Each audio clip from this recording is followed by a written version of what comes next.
5. RS melakukan pendekatan standar baku untuk metode komunikasi saat serah terima. Tujuannya apa? Menyediakan informasi yang akurat, tepat waktu tentang rencana pengobatan, kondisi terkini, perubahan kondisi pasien yang baru saja terjadi atau yang dapat diprediksikan selanjutnya. Yang ada di SKP itu juga termaktub bahwa komunikasi efektif itu dimunculkan bagaimana rumah sakit mengkomunikasikan kegiatannya, ya, kemudian fasilitasnya, bentuk pelayanannya pada masyarakat. Ada di dalam panduan, ada di dalam pedoman, dan ada di dalam dokumen bukti.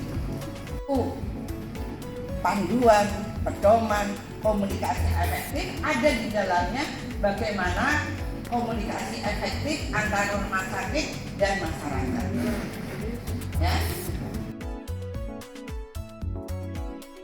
Fasilitasnya, ya. Jadi nggak usah berpikir, ini ada informasi baik melalui entah leaflet, entah sosialisasi, atau mungkin tiap tahun sekali, ya, kami di Saksito selalu mengadakan gathering. Gathering itu ditujukan pada pemangku jabatan, orang-orang penting, kemudian bank-bank, ya, pimpinan bank-bank, atau mungkin asuransi-asuransi tertentu, atau mungkin kelompok-kelompok komunitas-komunitas tertentu diundang. Kita melaksanakan suatu pesta tidak pesta hura-hura. Presentasi direktur bahwa kami memiliki rumah sakit kami, rumah sakit tipe B yang memiliki tempat tidur sekian, kami siap melayani ibu, anak, pasien dewasa, pasien lansia, kami memiliki fasilitas. Ini selalu diomongin bahwa kita semua punya persepsi yang sama tentang visi-misi rumah sakit. Nah, kita juga bukan orang rumah saja, tetapi kita semua sebagai public relation. Bangga enggak kalau kita bisa ngomongin keherbatan rumah sakit Hasan Sadikin? Harus bangga dong. Apa yang dimiliki oleh rumah sakit? Mungkin yang sederhana kita bisa menyiapkan untuk tes kesehatan dengan tensi, gula darah, diabetes, biar mereka datang ke situ. Kemudian teman-teman di sini bisa memberikan edukasi terkait mungkin obesitas, dan di situ punya timbangan, punya IMT, ya. Di wisata atau pemerintah daerah, kalau ini kan rumah sakit provinsi kan, kita tuh bisa loh, ya. Terus apa produk-produk unggulan kita? Katanya kita sudah akan lengkap.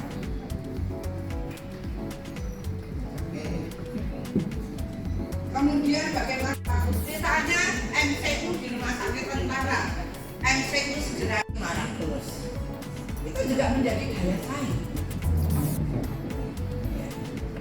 Lihat-lihat dulu benchmark, ya, ke rumah sakit dekat-dekat, ya, kita lihat tarif kita, ya, apa sedikit dimurangi dikit karena rumah sakit pemerintah, ya, jauh lah dengan swasta. Kalau swasta tarik 5 juta, kita 4.500.000 lah misalnya.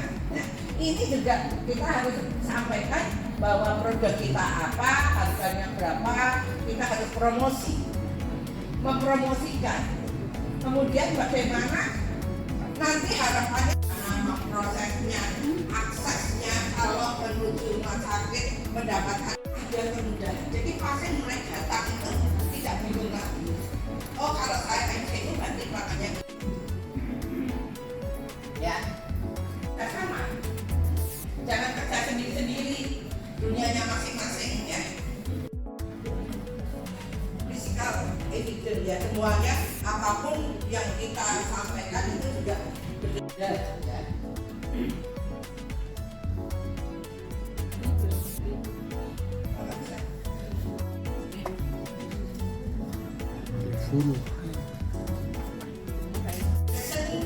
Marketing, ya. Fokusnya untuk marketing adalah relationship. Jadi kita harus menjaga betul pelanggan baru datang. Kalau bisa, bagaimana kita menjaga hubungan? Ini menjaga hubungan. Oke, bagaimana kita dan bagaimana menjaring pelanggan sehingga target terpenuhi. Itu orang marketing. Tapi bagaimana dengan orang public relation? Dia sebagai public relation itu berpikirnya siapa kira-kira yang harus kita ajak bersama untuk mencapai target. Siapa yang kira-kira akan kita ajak kerjasama untuk target ini bisa tercapai. Jadi orang rumah dan front ini betul-betul satu padu, ya, untuk visi rumah sakit tersebut. Ini harus berbicara terkait dengan marketing secara lengkap.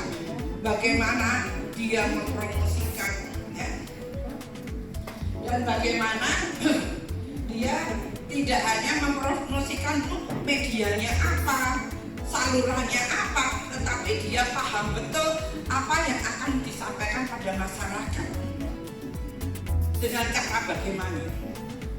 Ya. Kemudian di lokal, ya, dokter kita misalnya ada bincang-bincang tentang kesehatan yang tentunya nanti difasilitasi rumah sakit kita misalnya. Bicara tentang sakit misalnya sakit jantung misalnya, AMI atau apa, kita bicara terkait dengan penyakit jantung salah satu saja tema untuk hari ini atau minggu ini. Kemudian dikaitkan dengan rumah sakit kita memiliki SDM dokter jantung, memiliki cath. Ini sesuatu yang marketing tapi ada edukasinya. Jadi edukasi di dalam media itu akan dilihat, didengar orang, dan orang itu akan gampang, oh ternyata di rumah sakit di Hasanuddin, ya, ada di fasilitasnya, ada loh dokternya. Jadi orang yang ada di wilayah ini kira-kira siapa yang bisa kita ajak untuk hubungan relationship dengan kerjasama dengan rumah sakit. Yakinkan bahwa kita memiliki SDM yang qualified, ya, siap melayani. Oke, lanjut. Bisa lewat nggak? Bisa lewat tuh? Ya, silakan Pak. Ya. Yang segini. Sekian ke atas. Di regulasi Permenkes itu cuma 2 orang yang punya jarum penyuluh.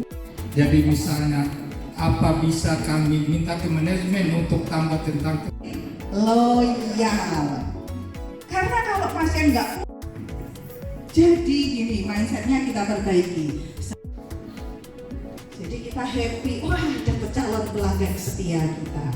Apa kalau aduh itu lagi yang datang gitu kan? Adanya mengeluh bahwa setiap tuntutan pasien itu adalah peluang perbaikan. Maka kalau di dalam akreditasi internasional itu tidak pernah ada yang namanya temuan. Ya, itu. Kalau di internasional peluang perbaikan, sehingga ya peluang punya kesempatan membeli, orang itu nggak ada yang mengatakan bahwa itu jelek. Sampai mereka itu tidak punya divisi marketing. Artinya apa? Kita semua mungkin bukan divisi marketing, tapi apa yang bisa kita lakukan? Memperbaiki kualitas layanan di tempat kita masing-masing. Baik. Dilap semua wajahnya, kasih handuk dingin, adulah selamatlah saya masuk ke rumah sakit Hasanuddin gitu ya. Oke, lalu pelayanan prima itu sistem, bukan tentang tersenyum simetris saja, gitu kan? Kalau kita, ayo pelayanan prima, senyum simetris, ke kiri 1 cm, ke kanan 2 cm, selama sekian, gitu ya. Nah, oke, itu perilakunya. Tetapi sesungguhnya ini sistem yang betul-betul di-create bahkan sejak pimpinan rumah sakit. Mengapa? Karena ini sistem manajemen. Berarti kan harus ada regulasi, ada kebijakan. Lalu sistem itu harus dilakukan oleh semua karyawan dan terstandarisasi. Contoh saja kalau misalnya ucapkan salam, kalau ada yang pakai horas, ada yang pakai selamat pagi, ada yang pakai assalamualaikum, ini nggak kelihatan ini rumah sakit Hasan Bushori. Oh pasti Bu, karena nggak jelas salamnya seperti apa. Tapi kita itu masuk ke restoran tertentu salamnya khas banget gitu ya. Indomaret saja, ya di Indomaret di seluruh Indonesia kan seperti itu semua. Ya di Hasan Bushori poli penyakit dalam pindah ke poli anak sudah beda lagi. Misalnya, enggak ya?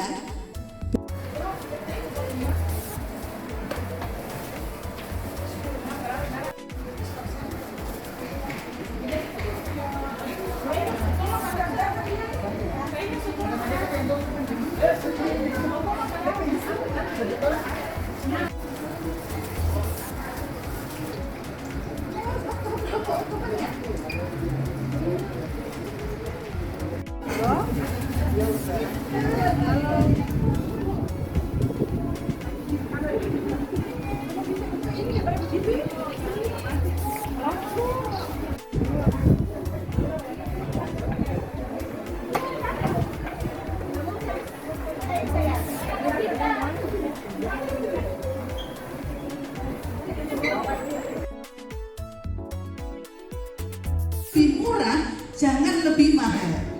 Teman-teman pasti kenal Bill Gates ya. Bill Gates itu yang punya Microsoft, orang terkaya di dunia. Ya, mengapa Tuhan itu memberikan anugerah kepada Bill Gates sedemikian rupa?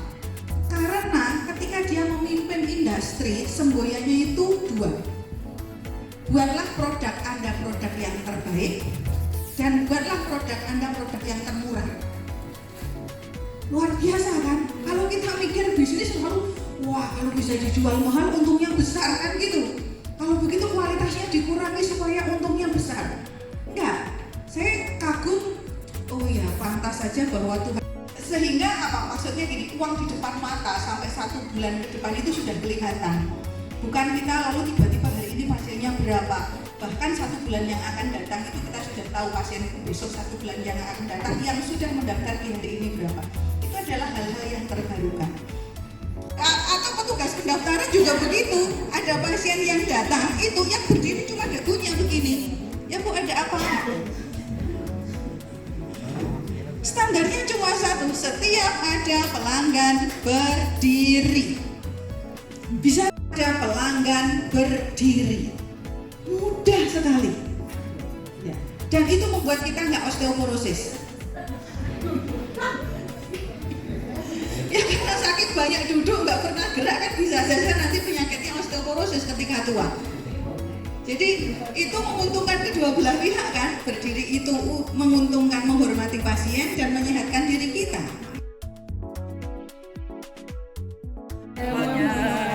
Yuk Bu Hendri, dadah, yuk. Oke, terima kasih. Salam buat semuanya. Yeay.